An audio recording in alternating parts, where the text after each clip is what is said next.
A tirare l'economia del Nord-Est nel biennio previsionale sono ancora una volta Trentino Alto Adige e Veneto, il Friuli. Venezia Giulia segue da lontano, dati Istat.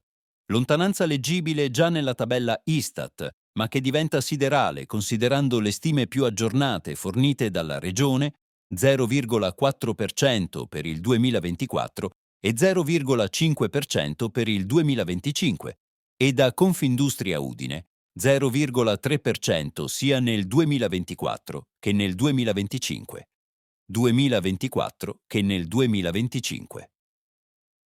La politica economica del Friuli, Venezia Giulia, presenta sicuramente dei problemi, anche considerando i dati di partenza.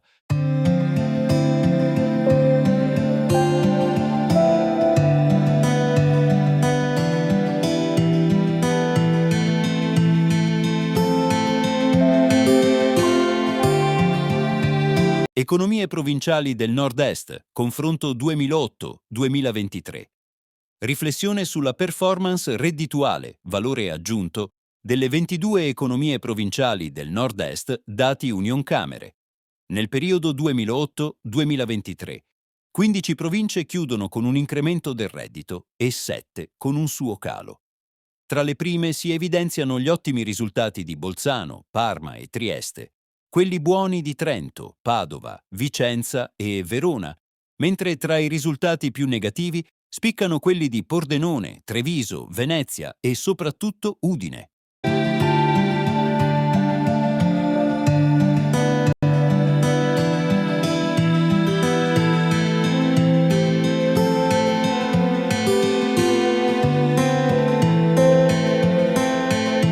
Perché le ricche leggi finanziarie del Friuli, Venezia Giulia, non riescono a sostenere il prodotto interno lordo regionale? Perché sarebbe strategico il settore turistico rispetto a quello industriale? Dovrebbe essere chiaro che il declino della provincia di Udine e più recentemente di Pordenone è conseguenza della rottamazione culturale e politica del settore manifatturiero. È chiaro che la programmazione regionale del Friuli, Venezia Giulia, non può basarsi su dati di breve periodo, bensì su quelli di medio e medio-lungo periodo.